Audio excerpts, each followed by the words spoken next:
Hello everyone welcome to our channel. आज चाहिँ हामी दुवैजना बुढा बुढी मिलेर बनाउँदैछौँ पनिर मटर। सधैँ चाहिँ उहाँ आफै पनिर मटर बनाउनको लागि अगाडि सरिसक्नु भएको छ। आज हजुर सिकाउनु म बनाउँछु नि त भनेर भनेको थिएँ। होइन म आफै नै बनाउँछु, बरु तिमी गएर यो फ्राई हुने जने माथि बत्तीहरू बालेर आऊ भनेको हुनाले म यो फ्राई हुने जने बत्ती बाल्न गइरहेको छु।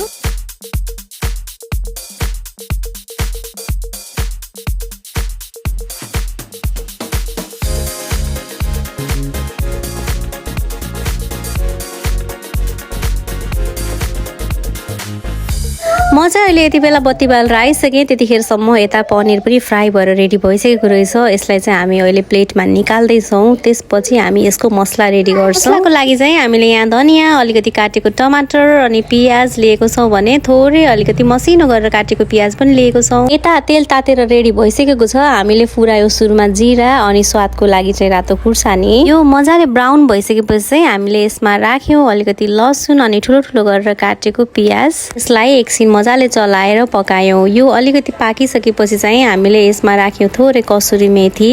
त्यसपछि हामीले यसमा राख्यौँ अघि काटेर राखेको टमाटर। एकछिन टमाटर पाक्ने जने यसलाई मजाले चलायौँ। टमाटर अलिकति पाकिसकेपछि चाहिँ हामीले यसमा राख्यौँ धनियाँको थोरै स्टिम अनि एकछिन चलायौँ। अब हाम्रो मसला चाहिँ पिस्नको लागि रेडी भइसकेको छ। यसलाई हामीले मिक्सरमा खनायौँ अनि एकछिन यसलाई सेलाउनको लागि राख्यौँ। त्यतिखेरसम्म भने हामीले यता मटर पनिरको लागि मटर फ्राई गर्न थाल्यौँ। मटर यतिको पाकेर पटपट फुट्न थालिसकेपछि यसलाई हामीले निकाल्यौँ। त्यतिखेरसम्म हाम्रो यता मसला पिस्नको लागि पनि सेलाएर रेडी भइसकेको थियो।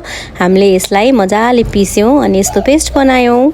अब यसलाई पकाउनको लागि चाहिँ हामीले तातेको तेलमा थोरै मेथी र जिरा फुराउँछौँ अनि अघि सानो सानो गरेर काटेर राखेको पियाजलाई यसमा फ्राई गरिदिन्छौँ। यतिको ब्राउन भइसकेपछि चाहिँ अघि बनाएको पेस्ट हामीले यसमा राख्यौँ। थोरै बेसार, जिरा धनियाँको पाउडर अनि यसमा थोरै मिट मसला पनि राख्यौँ। अनि यसको माथिबाट चाहिँ अलिकति हरियो पियाज र लसुनको पात्ता पनि राखेर यसलाई मजाले पकायौँ। मसला यतिको पाकिसकेपछि चाहिँ हामीले यसमा थोरै दही राख्यौँ अनि एकछिन पकायौँ। मजाले पाकिसकेपछि चाहिँ अघि फ्राई गरेर राखेको मटर र पनिरलाई हामीले यसमा राखेर एकछिन चलाइदियौँ। यसलाई एकछिन चलाइसकेपछि टेस्टको लागि चाहिँ हामीले यसमा थोरै माथिबाट कागती पनि निचर्यौँ। चाहिँ यसमा थोरै पानी राखेर माथिबाट स्वाद अनुसारको नुन, थोरै गरम मसला राखेर यसलाई मजाले चलाएर एकछिन पकायौँ। त्यसपछि स्वादको लागि माथिबाट हरियो धनियाँ राख्यौँ अनि हाम्रो पनिर मटर रेडी भयो। मैले चाहिँ सुरुमा सर्भ गरेर मेरो छोरीलाई खाना दिएको थिएँ। उनी खुसी हुँदै खाएकी थिइन्। हजुरहरूलाई यदि हाम्रो भिडियो अनि हामीले बनाएको खानाको रेसिपी मन पर्छ भने चाहिँ हाम्रो च्यानललाई सब्स्क्राइब गरेर हाम्रो भिडियोलाई सेयर गरेर हामीलाई साथ दिनुहोला।